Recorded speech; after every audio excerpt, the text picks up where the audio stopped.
Welcome to the DMF. I am your host, Justin Yachts. Today, my guest is Ben Meyerson. Today is part 2. Enjoy.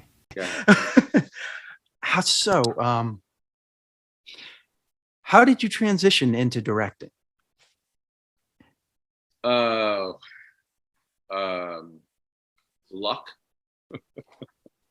That's the honest answer. Luck. I mean, yes and no. That's not true. So I had said that I was an acting teacher. I was also an acting coach. So I worked with a lot of actors privately. And one of the actors I worked with was Eric Woods. And I don't want to get too deep in this, but coincidentally, so Eric Woods,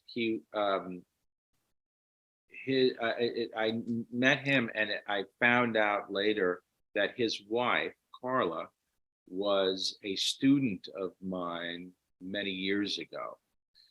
Anyway, so Eric and I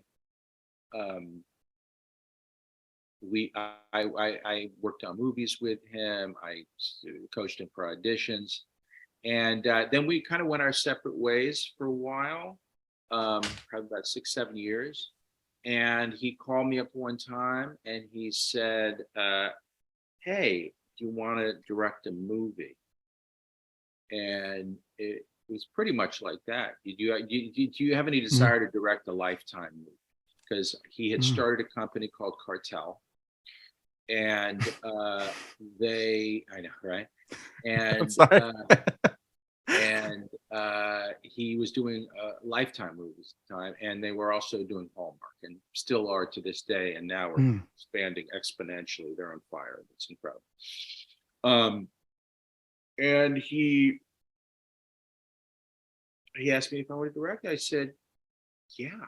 And so I came in. I shadowed a few directors, 3 or 4 movies, and finally he had enough faith in me to let me try my hand at a movie.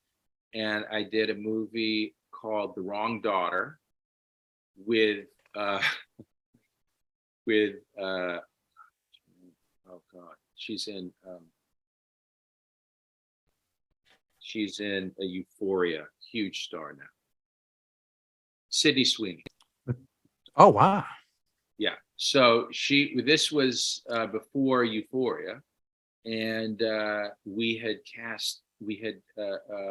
made offers to 10 different actors, and it was pilot season, and nobody was available. Nobody wanted. Some people didn't want to do it for the money because it wasn't great.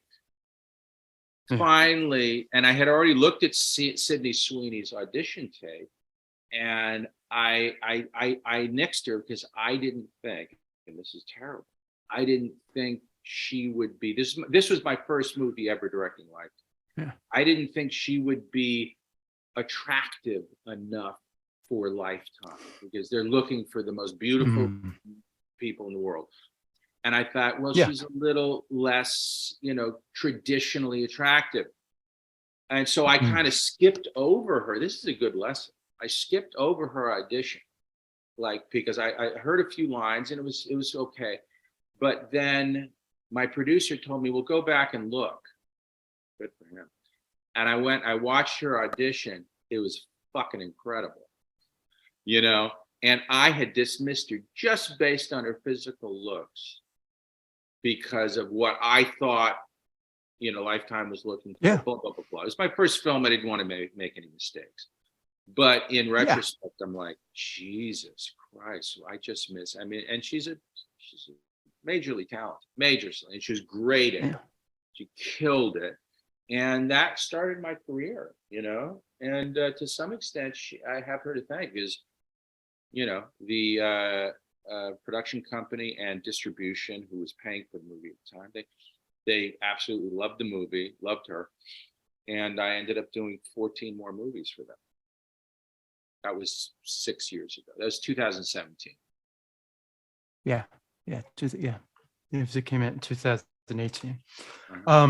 So when you were coming up with what did you use as reference? Did you use films as reference, or did you just kind of already know how to do it instinctively in some Uh-huh. way? It's funny you should say that. So, is there a Yes. style of directing that you tried to emulate? Maybe another director? Like, what did you use as reference? Well, in asking the question, you had talked about, or was it just intuitive? And I would have to Yeah. say that would be the answer. Um, when I went into it, what I did know was acting. What I did know was how to work with actors. What I did know Mm. was how to get performances out of people. I didn't realize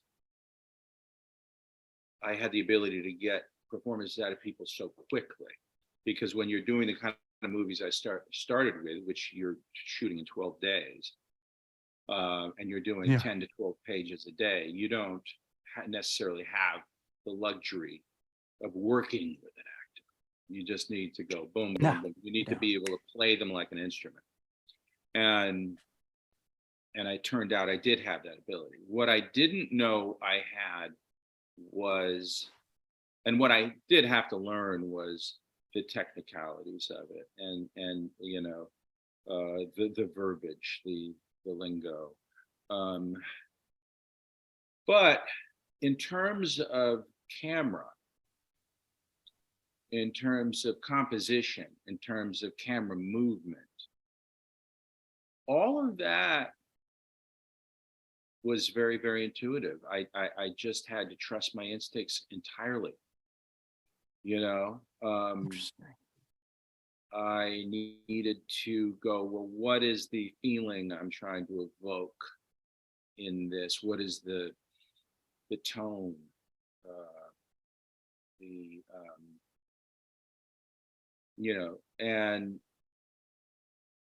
and I would just have to trust what in my mind, and go and tell my cinematographer, my DP, where to put the camera, how I wanted to move. I also intuitively had, and this is nothing I can explain. I would see and still to this day see the final cut, or see the edit in while I'm shooting. I know intuitively. You could see it in your head. Yeah, I know what shots I need, what's missing. Um, you know, I very much, whether they're outtakes, whether they're inserts, things I'm going to need for any particular scene. It's not something I trained for. It was just something that, just by watching movies, part of it, the Yeah. stuff about working with actors is very much training as an actor, being an actor, being an acting teacher. The visuals, the technical aspects of it, I don't have an explanation for it other than I watched a shitload of movies, no more or less than other What people, but yeah. is there certain directors' styles that you like? Mm-mm. I mean, Like yes. what kind of films do you like?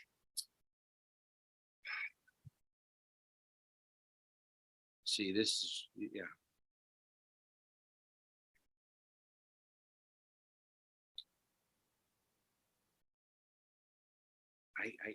I like all films. I mean, not all films. I don't like shit. Yeah. Yeah. I like all great films. Yeah. If something's great, it. Like we were talking about White Lotus. It's Mm. just great. Mike Yeah. White is absolutely brilliant, and he has such a distinct and clear vision. Everything from the soundtrack to how he uses, inserts in between scenes, for transitions. Yeah. And I'm sure he has a very, he's very in control of casting because his cast is impeccable. Yeah. You know, I've never been, of course, I love Scorsese. Of course, you can't not love Coppola, Spielberg. I just saw The Fablemans, I still haven't seen that yet. I need you to see know, that. and I love Judd. I think when it comes to comedy, he's the best, Yeah. I think that he changed comedy in in film. Yeah. He Some gave us people that would say it's grounded worse. Some people think, oh, it's approach. just potty. It's potty language. No, No, they're not getting it. They don't understand what no. he's done. He used that to kind of lure people in. It's It's similar to what exactly right. what's his name did with Joker. He used the idea of Joker to lure people into a film that's basically Taxi Driver. Right. Yes, that's You true. know, Interesting. Yeah. Yeah. you know. Um, so I don't, it's not, I'm not a film buff. I'm Hmm. not a, what do you call it? The film aficionado, No, there's a file, not a video the file, cinephile, the cinephile. cinephile. Thank you. I'm not a cinephile. Um, I'm an act. I mean, the other thing that we never even talked about is I Mm. gave up acting in my early 30s and started a business, a women's accessories and clothing store in LA in Sherman Oaks, and then we Yeah. expanded. And I did that for 15 years until I divorced my ex-wife. I left everything completely for 15 years and owned a business, had a kid, bought houses, and came back to it as what we talked about when my friend Eric Woods called me and offered me the opportunity. So, all right. So let's go back just a little bit when you quit acting. I mean, Yeah, because you were still teaching acting, correct? I was. Yes, I was about when I started. I started teaching when I was acting to supplement my income. Mm. And then I kind of left it by the wayside in my early mid 30s. Yeah, Interesting. and then I stopped teaching. Well, what happened was uh, I went into I had a bit of a midlife crisis, and I went into a deep, deep, deep depression for about 2 years. Ended up losing my job as an acting teacher. I let go of the acting. I didn't really have a choice. Um, and I had to just sort of struggle through this time in my life. Then I ended up getting back with my girlfriend, getting married, and sort of working my way out of this. And that's when we started this business. And this business became my sole focus. And it ultimately pulled me out of because I didn't It gave you the purpose. it gave me purpose. The acting became I didn't, let's be honest, I didn't have the emotional resilience to stick it out.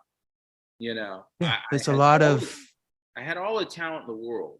I mean, I yeah. don't have any doubt that my talent was there, and nobody gave me any reason to believe otherwise, whether it be casting directors, producers, directors, my acting teachers, people, you when I did plays, I get tremendous reviews. I just, well, okay, let's get really honest. I think I was afraid of success. I mean, I don't think I was. I, Mm. I, I emotionally did not have the resilience, and I thought that if I became too famous, people would see who I really was, and who I really was inside, I hadn't reconciled. I still felt shame. I still felt that there was something wrong with me. And Which is that, kind of what you use to get going back to the beginning of the interview when you talk right, about you use this kind of to pain, mask that, which a lot of people do. right, You come into this doing, then you kind of realize that, oh wait, I still have problems. I have to fix this. This is just gonna this is just a mask. that's right. Yes, I have to love myself. but to be fair, you know, the Meisner technique and what it taught me, and the confidence and the wisdom that it gave, you know, learning to let go of my self-criticism, let go of my, you know, this filter that was thought that it was keeping me safe, because it was it was, you know, keeping at bay these things that I was ashamed of. All of that's absolutely valid and real. It wasn't sustainable. I couldn't, I just couldn't muster up I don't know. I guess I couldn't escape. Do you think you were putting the cart before the horse in some ways? Like you've planned it out already. You think like this is exactly how it's going to be. Right. With life, we don't know how it's going to be. You can plan as well as you want, and you can get kind of close to that, but it's always going to be different. Of course. Well, that's for sure. if we can leave our listeners with anything, it's that, you know, is that, yeah, you just don't know.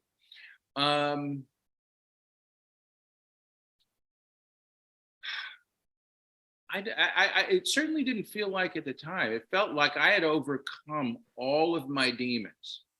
When I came out of there, like when I took that script for Society and I said, I'm going to get this. And I did. I felt superhuman.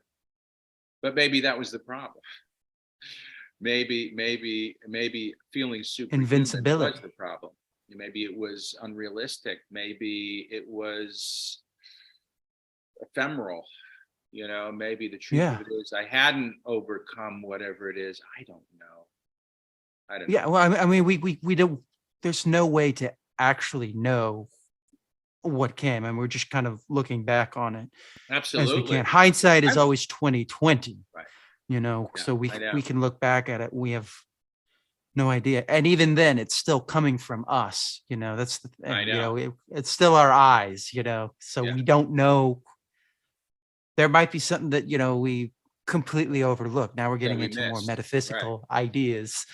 But yeah, that's I mean, I would love to have just a pat explanation and answer for all of our listeners. And I think, you know, a lot of our listeners may be actors or you know, actors who are, you know, casting directors, you know. And I wish I had the perfect answers.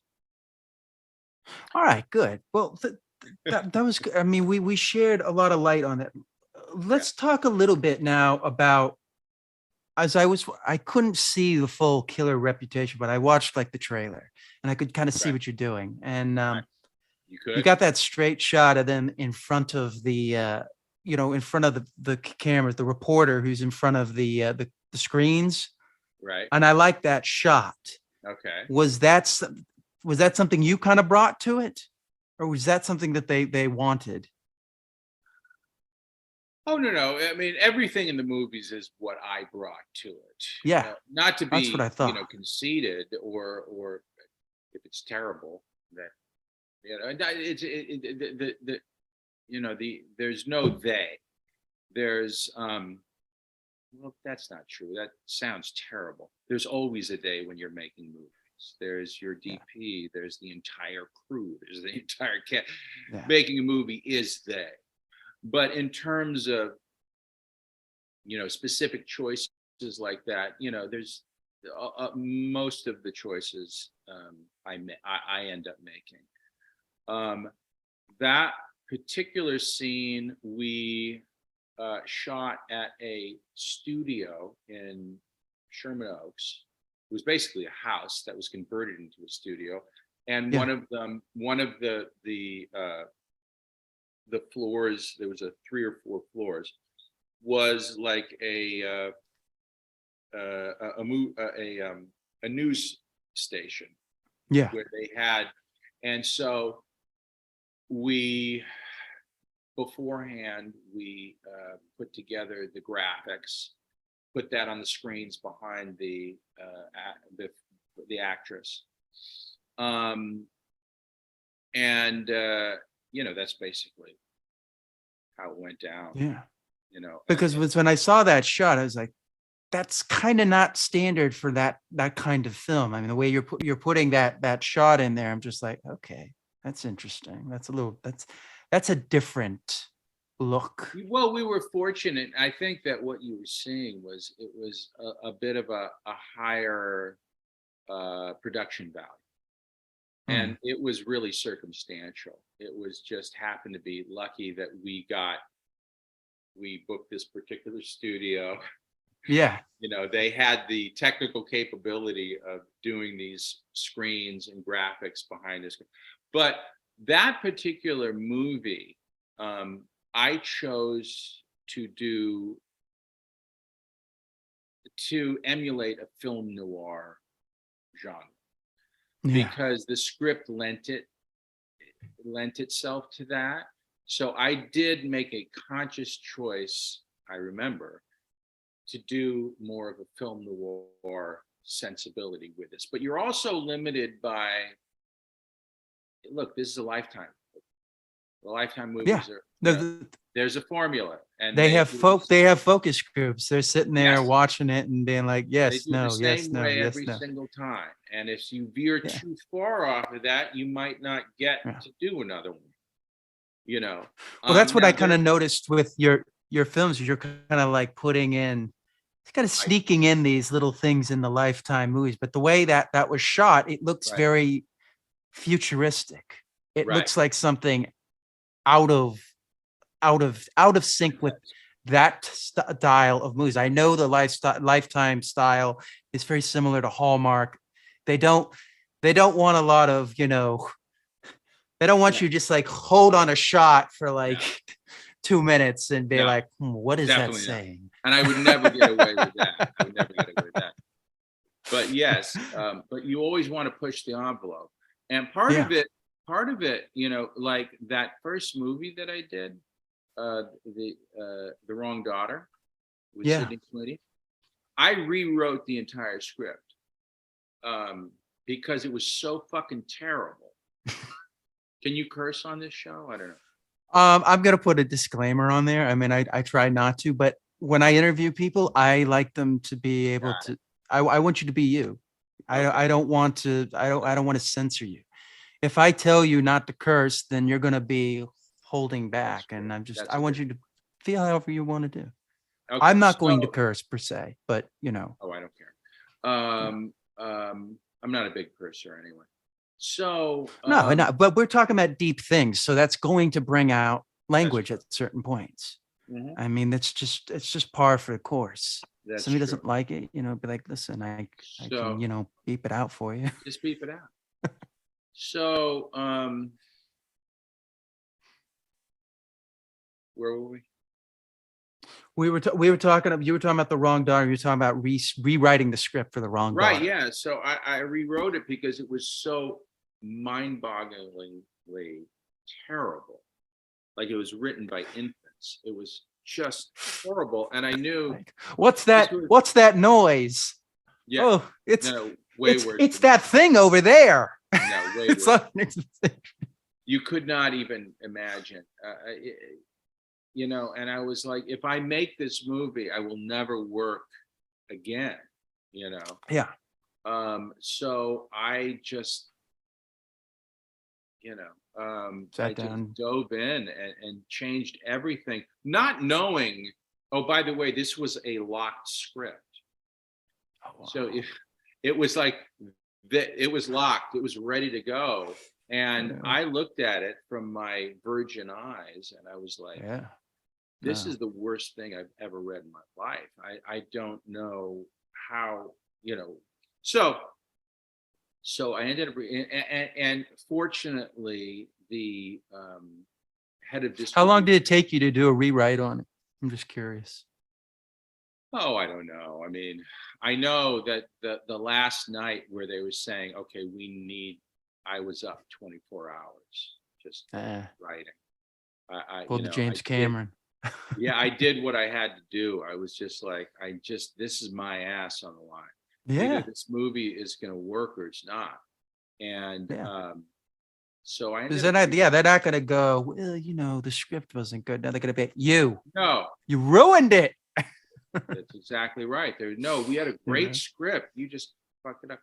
And um, so, fortunately, the head of distribution at the time, who was working with the cartel, he was very supportive, and he allowed me to do a lot of things that probably other executives wouldn't Yeah. allow me to do, as did Eric. And we ultimately came up with, a good, fun, solid script, female-driven Yeah. thriller, which is what all of them were. Yeah. It's Um, Lifetime. huh? It's Lifetime. Yes, exactly. And it turned out really well, It was, Yeah.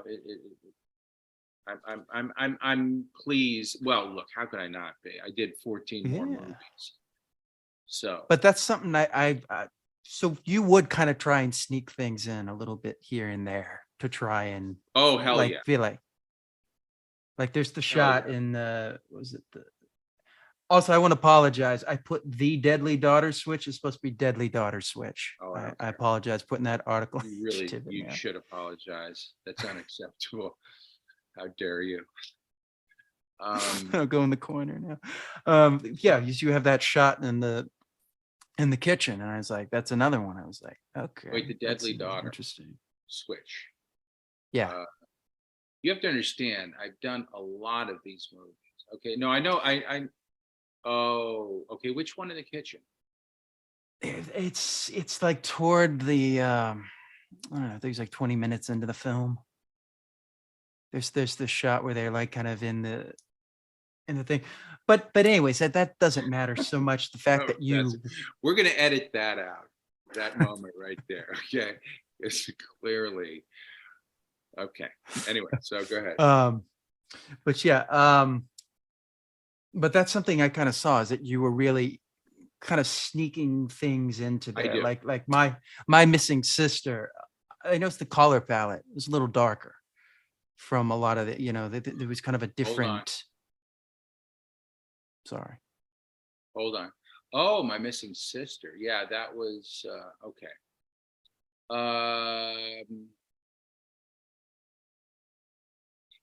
It's interesting because when you're doing each film you do, you're doing them in 12 days. You're trying to create art. Yeah. And I just realized I've been doing a lot of air quotes. Can we edit those out? Because I think I did too many air quotes. No. I overused the air quotes.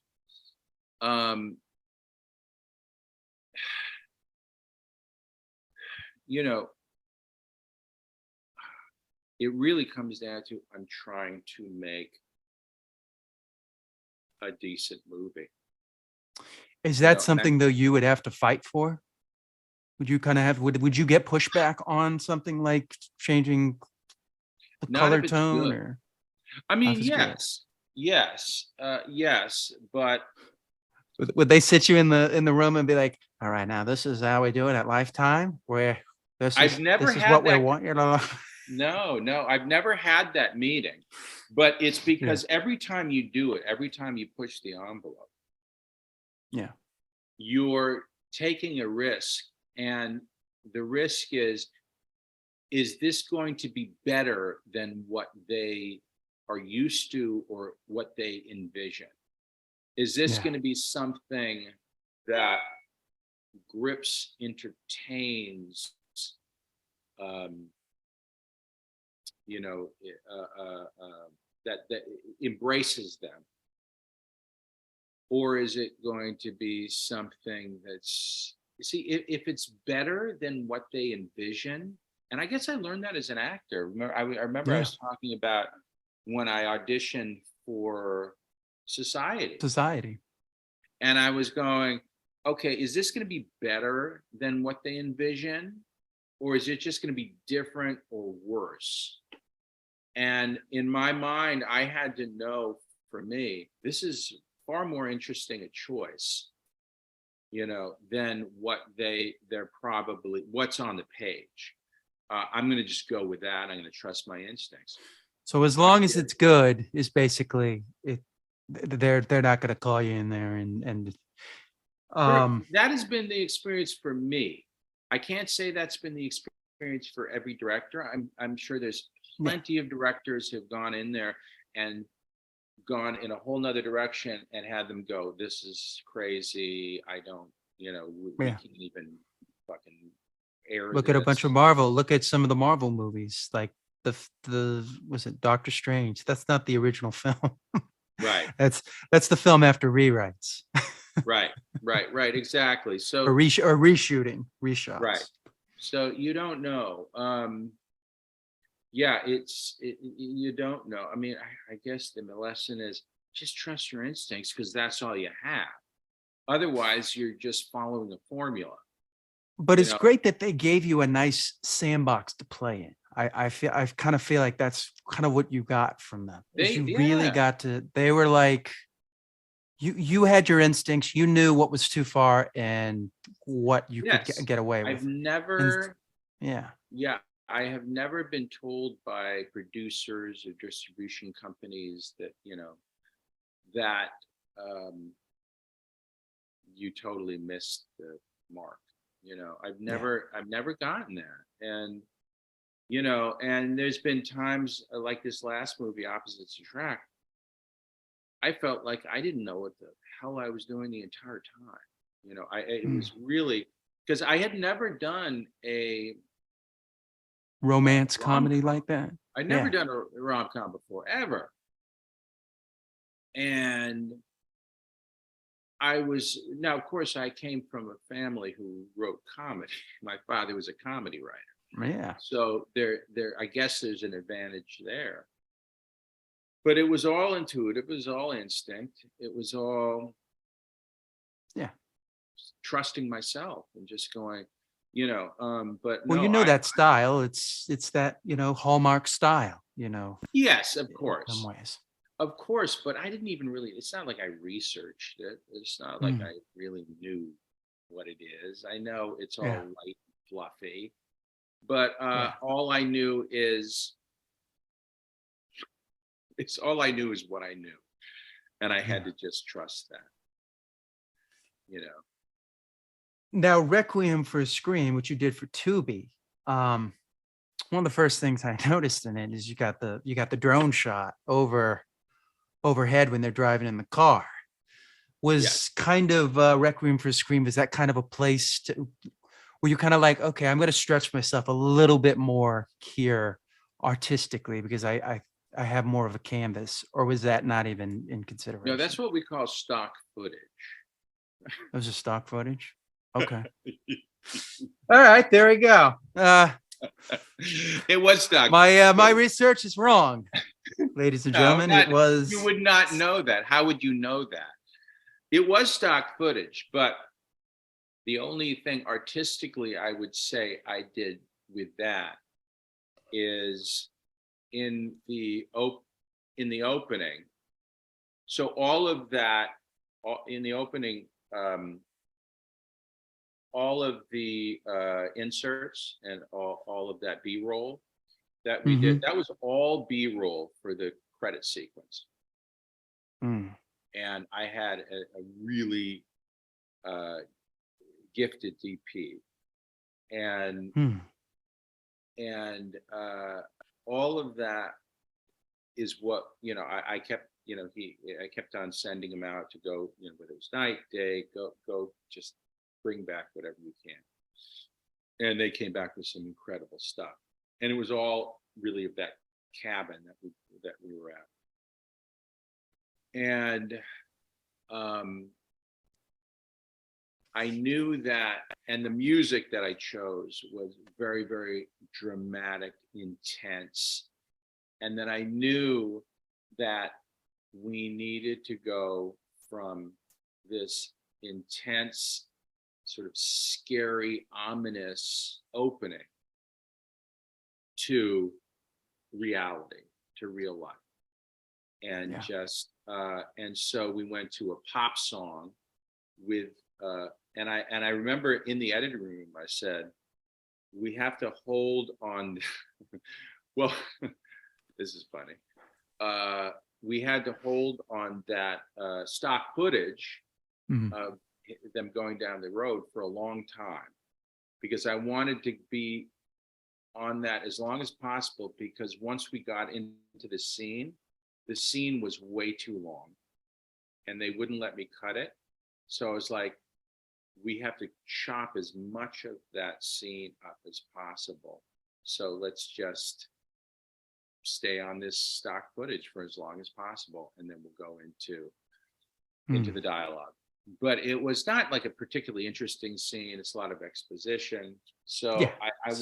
I wanted to distract the audience with a beautiful, stock footage for as long as possible. So that's pretty much why I shot that opening the way I did. How'd you guys come up with the mask? That was me. It couldn't have been easier, dude. Yeah. I'm not gonna call you dude. So I knew I needed a mask. I went on like Amazon or whatever, saw that mask, and I was like, it has to be this mask.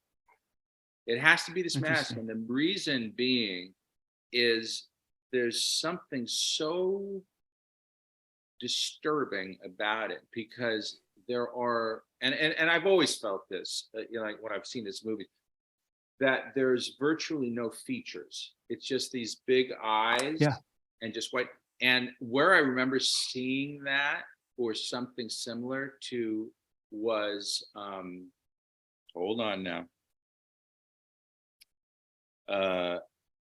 Jacob's Ladder. Jacob's Ladder from, God, this is late 80s. Tim Robbins. There you go. Okay. Do you remember the demons, from his... I have like no memory of that movie. That's fine, but you remember Tim Robbins. That was good. I do remember Tim Robbins. You deserve some credit for that. Well, thank you. Anyway, I remember the faces in that, and they did a special effect where it was just sort of vibrating. But I'll remember, it was, what was so creepy about it was the complete lack of features. And so when I saw that mask, I was like, this is it. I didn't question it. I didn't think about it. I just said, this has got to be in the movie. Interesting. Yeah. So it's kind of based off of kind of like having no facial features. Really, it could be anything, which is kind of what they use in horror, because it gives you a visceral reaction. If you look at it and goes, yeah, if it's too specific, it loses its, I don't know, fear factor. But you can't see the eyes. Yes. So that, I think that helps a lot. When the eyes are blanked out, it's like, what is it? Yeah, exactly. And again, it was intuition. So I guess the lesson from this interview for those who are listening is trust your instincts. Trust your instincts. Exactly. Yeah. came We up with talked a that. little bit about the boyfriend trap or opposites attract. Yes. Anything else you'd like to talk about with opposites attract or the boyfriend trap, however they're going to name it? Well, I don't know where the boyfriend. When you told me that, that was the first I. That's what heard. it's listed on IMDb, you know, but Yes, I guess that's what it's called now. That was the most challenging movie I ever did, and specifically because it was about twins. It was ended up being a 13-day shoot. But when you're shooting a movie about twins and it's played by the same actress, and thank God she was brilliant. yeah. She was one of the most facile and capable actresses I've ever worked with. And I mean, she could memorize, 5 pages, 10 pages in, 40 minutes. And Wow.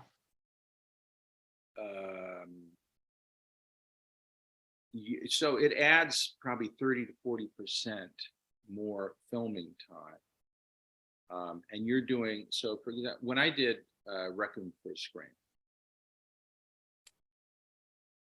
that was a 12-day shoot. All of these Lifetime films are 12-day shoots, but you add a bunch of stunts and you add special effects with, blood spurting out of the neck and, guts pouring out.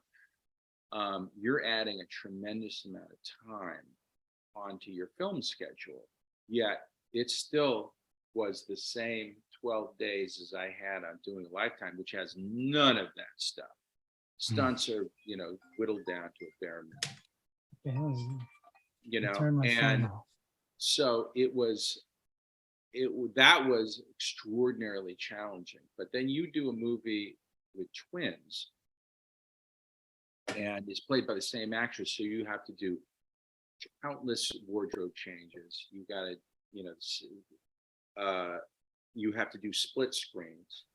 It almost killed me.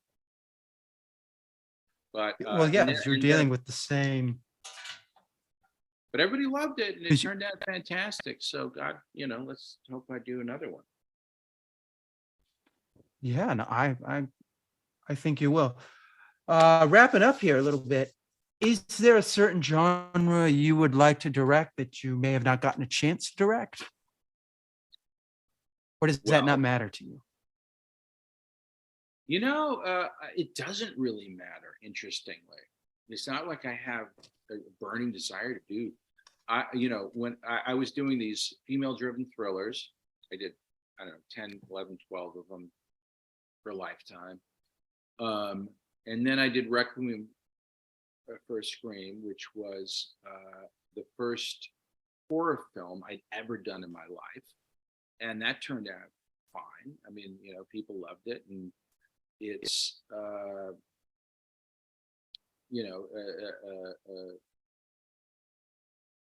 did we do that for? That was Tubi. Which one? Yeah, Tubi loved Tubi. it. Tubi loved it. And then I did Opposites Attract, and which is a rom-com, and that went really well. So, I'm kind of at a place in my career. It's like it doesn't really matter what genre it is. It's the story. Yeah, it's the story, and it's like intuitively just go into it and trust everything that you know. I mean, look, I'm 58. I've been doing this for a long time. Meaning I've been living for a long time, and and everything that I've experienced, that I've done, that I've lived in my life, if I can apply that to the work, it'll work out. And if it doesn't, it doesn't. Yeah. And don't worry about that. Yeah. You know what I'm Learn saying? from the Don't experience. worry about whether it doesn't work out. It's like, I don't really have a choice. I've been given this task to direct this movie, and it's either going to work out or it's not. Yeah. But I just have to focus on what I do know, not what I don't know. Because what I don't know is of no value to me. Now you also are doing some writing here. I see Yes. that.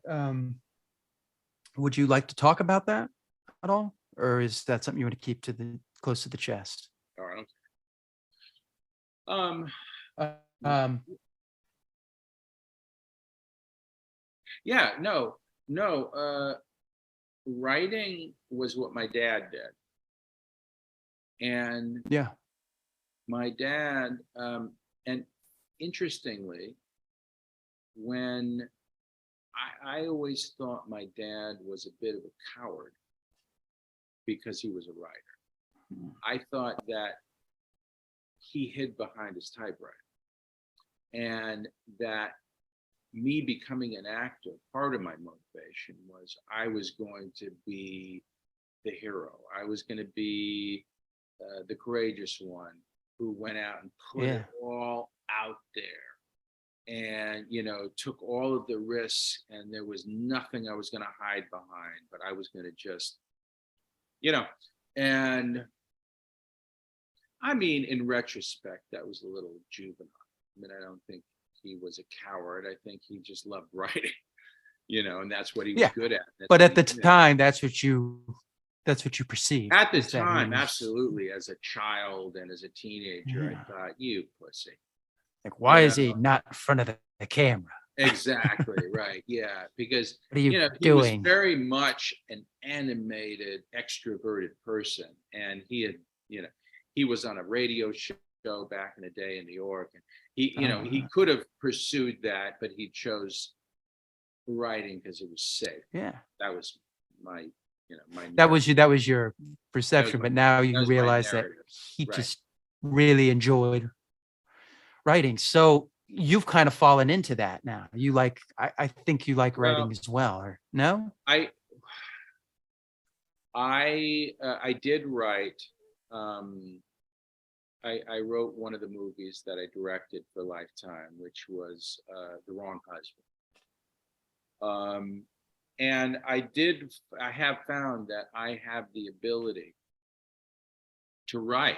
It's something that comes easily to me. Would I say I'm a great writer? No. I would say I can write. And it is something that comes naturally to me, and I attribute that to my father. But I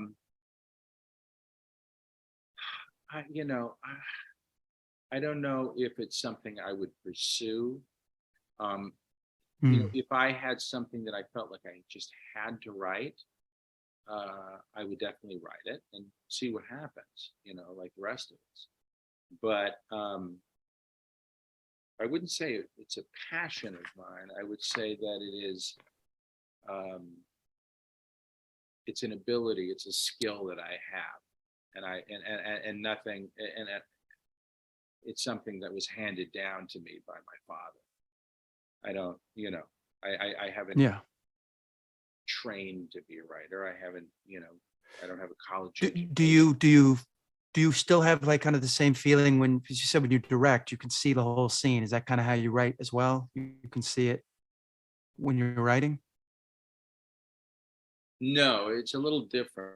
I would say when I write, it reveals itself as I'm writing. I don't know what the character is going to say next. I don't know what is going to be revealed to me next. It just sort of, you just keep typing, and then the characters keep talking, and ultimately you have a scene, and then you have an act, and then you have a script. It's something that is and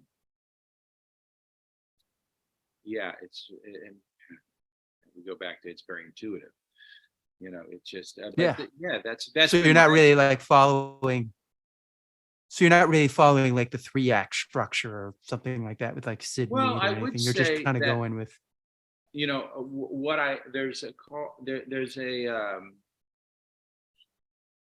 There's a book called Save the Cat. Yeah, I knew you were going to say that. Did you? Save the cat. Yeah. Mhm. I always like wait. It's like he's going to say Save the Cat. I know. Yes, and it was introduced to me by a friend of mine who's a writer producer, and we wrote a couple projects together. And if anything structurally that I owe some deference to, Say it again. it's that book, because in terms of structure, it is absolutely brilliant, and it's so accessible and simple to read and makes perfect sense. And so a number of the scripts that I've written, none of which have been made, and it's like I'm coming back to them now in my life and going, God, that was actually pretty darn good. Why didn't I pursue that further? Why didn't I really push this? Yeah. It's like I feel like I was almost a better writer then than I am now. And I was like, I need to get this in front of the right people. And that if anything, my one of my weaknesses is self-promotion. And that's a skill, that's an art, networking, whatever. That's something that's always been, I mean, look at Judd was one of my best friends and vice versa for 20 years. And I never really 100%, sold myself to him. I was always very close to the cup, that's my thing. Do you think you had that imposter syndrome kind of feel to it? I know we're getting into now. Of course. And by the way, deep stuff again. And by the way, I think he does too. Judd does? Yeah, I could see that. He studied under what? Gary Shandling was like his guy. Well, yes, he wrote for the show, and Gary was a mentor of his for sure, 100 billion percent, for sure. But he's as insecure as the rest of us. We all are. And but he made his neuroses and his insecurities part of his work and part of his art, and in which it part of what made him so great and makes him so great. So here's kind of a stock question to kind of get toward the end here, but I'm gonna ask it anyway. Where does the future of filmmaking lie? Yeah, where does it lie? Such a stock answer. I don't know. Can you tell me? Isn't that what everybody wants to know?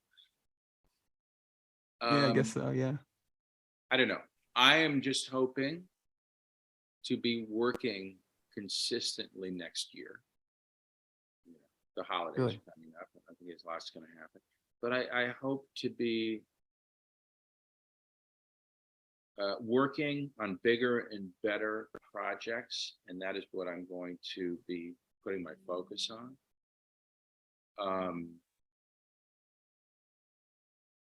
I'm not a spring chicken. I'm 58, and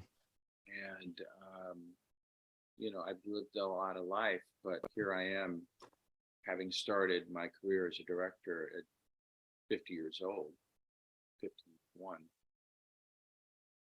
And it doesn't matter if wherever it comes. I could tell you're good. Yeah. I'm watching your stuff. You're not one of those, the Hallmark.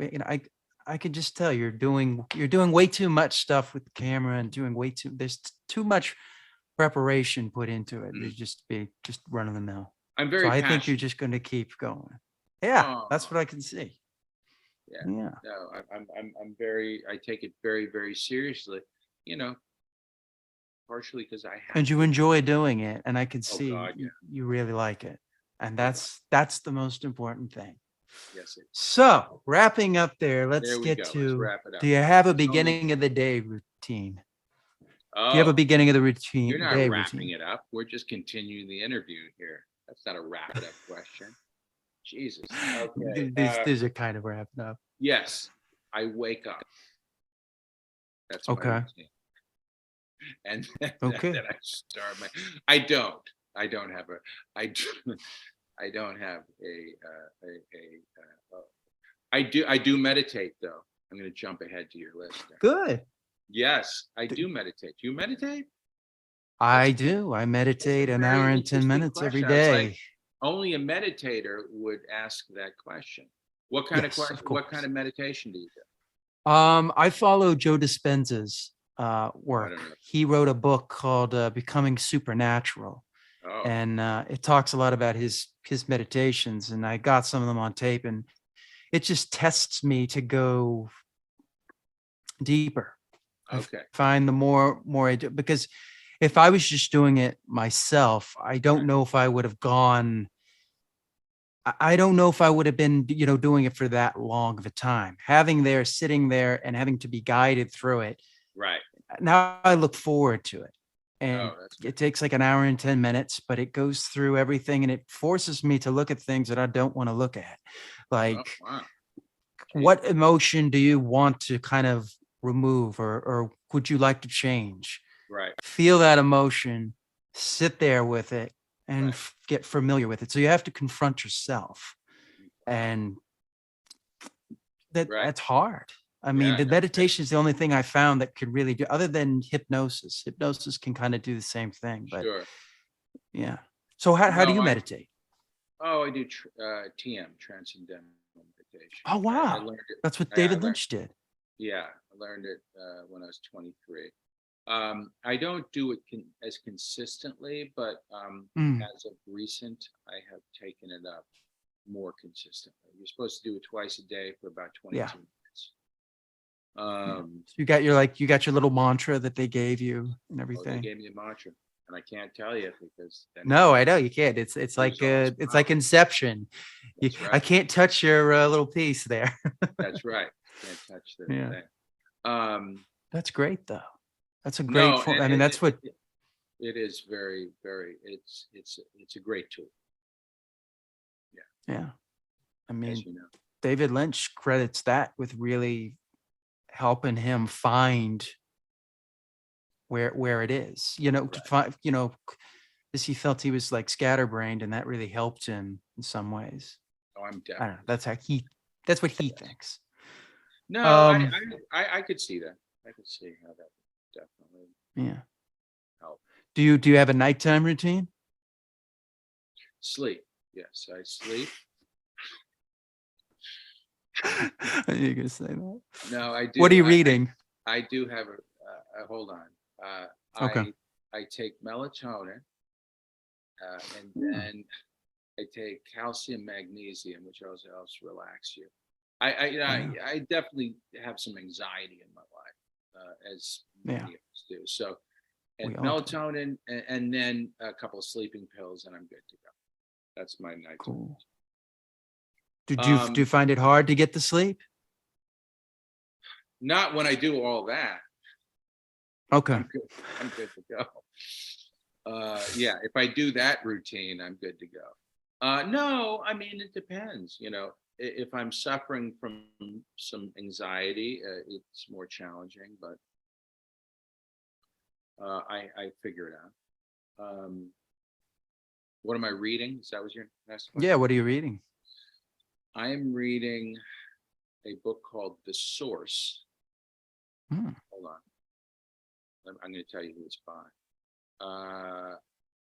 It's called The Source by Tara Swart. Swart. And she's a neuroscientist, I believe. I just bought that book. You Like did not. Yesterday. Yeah. Yeah? I just bought that. But when you said neuroscientist, yeah, The Source, and it's about the universe and everything. I'm looking forward to reading that, 'cause that looks like a fascinating book. So I saw it and it was on sale on Amazon, and I'm like one of those like, oh, ooh. Of course. It's a book about the universe. Must read it, Yeah. and it was on sale, so I went and bought it. That is hilarious. Yeah. Yeah. Wow. Yeah. A lot of coincidences. So Yeah. no, it's basically like The Secret. It's manifestation, Mm, but from a neuroscientist I love that. who's approaching it from neuroscientific And perspective. that's what sold me on it. So I it's was like, science-based. okay, this is an interesting. Yeah. It's not just So it gives you like an woo-woo, interesting you perspective. I Yeah. just wish this to happen, man. I'm going to visualize it, and then it explains to you Well, why the secret's missing. The science. secret's missing the other people. Yes. I'm as soon as I saw that book, I was like, yeah, I gotta read this. Yeah, me This too. looks fast because I'm all about manifestation and Me too. meditation and all those things. So I was But like, when it's oh, but based this in is a different look on it. some reality, Yeah. when it's based on, it's not just sort of Yeah. woo-woo spirituality. I'm going to just, but where it's saying this is Yeah. how your brain works. This is how it connects. I mean, I'm in the middle of it, so I couldn't really draw any. Okay, I haven't started Good. yet, but I Yeah. definitely want to read. I have it now, so I'm going to definitely read it. What are you listening to right now? Coldplay playlist. Cool. Just- What's your favorite Coldplay song? Oh, God, I don't know. I'm terrible with names. I just love music. Okay, then I literally don't. that's correct. But yeah, I'm listening to like all of their albums and appreciating them from a distance, just realizing what an incredible band. I mean, they're up there with you too, Yeah, they're really good. I mean, you look at I don't know that about the first Beatles. album, and But I mean, they're even their later albums are, so far superior to so much of the music that's out there. Yeah, They're really definitely. brilliant, just brilliant. It's brilliant. And I love, and Peter Gabriel's another favorite. I just good. love music that moves me, that shifts my wherever I am emotional. Just So you mentioned Peter Gabriel. Do you like when Peter Gabriel led Genesis, or do you like look at Peter Gabriel you. as a solo Wait, artist? how old are you, dude? How do you know, like, Um, Genesis, like pre-Gabriel Genesis? I read and I study and I just I read a lot and Okay. I watch and I You just watch, you listen. I have a cult. I listen. I just have Okay. a cultivated a vast knowledge of Clearly. films, music. I like the backstory of Right. what happened, with Genesis. I mean, they started as a progressive rock band and then they became, under Phil Collins, more of a It's pop so fun. band. Phil Collins. Well, Phil Collins Genesis, Yeah. that was some good shit. Yeah. I like his I Genesis. do too. I was listening to a song last night. I went to see a double feature. I went to see Wakanda. Which was whatever. I saw. It was whatever. Yeah, it's okay. But what I really want to see is Smile, the horror flick. Yeah, that's on Epics now. I need to sit and watch. Oh, it that. is? I heard that's that's a really good horror film. Because like a lot of people went and saw it, and I just was like, I'll it wait. looks And then I saw it. No, it looks But freaky. it's good. That's what I hear. I'm gonna watch it today. I'm gonna have my buddy come over. Yeah. So Coldplay. I'm listening to Coldplay. Anything else? What are you watching now? You already kind of answered this with what the I White did. Lotus. Anything else? Yeah, I'm watching The Peripheral. Same people who did Westworld. Really? They did. Yeah, What is that on? that is on Prime, Amazon Prime. It's on Prime. Yeah, 'Cause I love the first season of Westworld, and then it kind Exactly. of doesn't it know what started- it is anymore. and then it started to fall apart. and it became so like philosophical and just unbearable. Well, they're trying to say, and there's like no explanation for like all this stuff that's happening, and then they're trying to deepen it, and it's like, No, I know. I don't know. I think a lot of it is they lost Jonathan Nolan, who was he was one of the showrunners for the first season, and well, he was kind of pushed out toward the second. I mean, that's kind of what I gather is really that through the second we season? lost his sensibilities. He's still Well, kind of involved, but he wasn't. Right. Well, he can lose his way. I mean, it's like I thought Tenet was just a mess. Really? You didn't like Oh, that? I didn't like it the mhm. first time I saw it. Second time, I enjoyed it much more. First time, I thought, this is okay. Hold And on. I one saw it a second. second time. All right. Hold on. My girlfriend is asking where I am. I'm telling her I'm still in the interview, and 2.5 hours later. I know. Okay. So she's in New York. No, I thought I'm sorry. If you could follow that, you're a genius. I don't know what the hell. It was so confusing to me. Maybe my brain's just getting old, but I just could not. Well, the third half, it kind of changes because they start talking about the paradoxes that just are not easy to There's explain. nothing you could say to me right now that is going to help me understand Tenet. There's literally. That's okay. Quentin Tarantino didn't like it either. Okay, well, I'm going to go with Tarantino. Okay, and we both know Tarantino's a great friggin' director. Yeah, he's a great. It was a great disaster for my. It was so convoluted and so all over the place, and you'd have to watch it 10 times to understand what was happening. But I don't want to have to watch a movie 10 times to understand it. I want to understand it, for the most part, the first time I watch it. Yeah. So that's usually what happens with. Well, yeah, I want to have moments of, aha, oh yeah, wow, that makes sense. Oh my God, I can't put, these twists and turns. It was kind of that moment when blow your mind, as opposed to what? Wait, hold on. You didn't have the aha moment when he was when you realized that all this time he was fighting himself in that hallway. Nope. No, but I may just be stupider than you are. I mean, it could be that simple. It literally. I mean, no. But maybe I did. I don't know. It's been a while since I watched it, so I don't. But I know. Well, it didn't do well, so it's. I know there was too many moments like I'm going, what the hell is happening now? There was too many moments. It was just too intellectually challenging for me.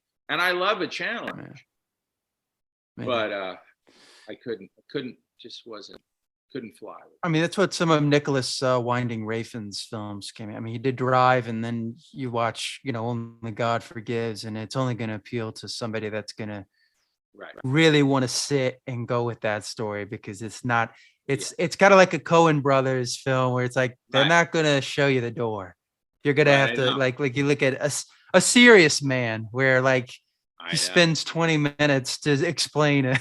You find out, it's just a joke. I did love A Serious Man though. And I don't know. I mean, yeah, for some things I get, and some things. The Goy's teeth. Huh? The Goy's teeth. That's like my favorite thing in that movie. He's telling him this elaborate story, and they just leaves him hanging and goes, right. Well, what happened? He's like, who cares? What a great actor he is. It just fit. Or you mentioned Tarantino. You got the Once Upon a Time in Hollywood. He's showing all this scene of him just to get to the point that he messes up his line. Oh, right. Like every other director would have just gone right to that line where he messes up. We'd get right to the trail. Here it is. He's showing this whole elaborate thing. And then we realize he doesn't know his line, and they keep going, writing it out. Yeah. I know. All right. Well, thank you so much for doing this. Oh my I God. appreciate this. This was a lot of fun. Has this been 2.5 hours almost? I think it has. Yeah. But I didn't want to interrupt you because you were No, no, really no. I going. don't You were care. in flow, you know, and No, you could have interrupted me anytime. You decide what of it you want to use and what you don't. I kind of want to use all of it. I'm just gonna probably I might take the part where we say Maybe when I you take a know, piss, you could take yeah, that. we'll probably take that out. I think we should probably edit that. Or I might have to leave that in now that we're talking. I know. Oh shit. What is and he I talking cursed. about? And now I cursed. Oh, that's true, right? Okay. You've been Okay. cursing the whole time. I'm like, All right. I told you I want to get the thing. All right. So how can people reach you if you want them to? Oh, Jesus Christus. Well, let's see. Ben Russell Meyerson, or at Ben Russell Meyerson on Facebook. Okay. I'm not gonna give my phone number out. I'll tell you that. Don't give me phone number out. Unless you want to. Or my email, Hi, I saw you. know. I saw you on the podcast. Exactly. Can I I mean, they're going to be it'd be hordes of people. can I send you my headshot and resume? Exactly. Watch my audition. Yeah, you know. All right. Yeah. Okay. Well, yeah. All right. So that's Thank it. you. Thank you. Appreciate it. It was a lot of fun. Way more This was a fun. I lot of thought fun. we'd be struggling for getting a half hour out of this, but you're a lot of fun to talk to, and best of luck with everything. Thank you. All right.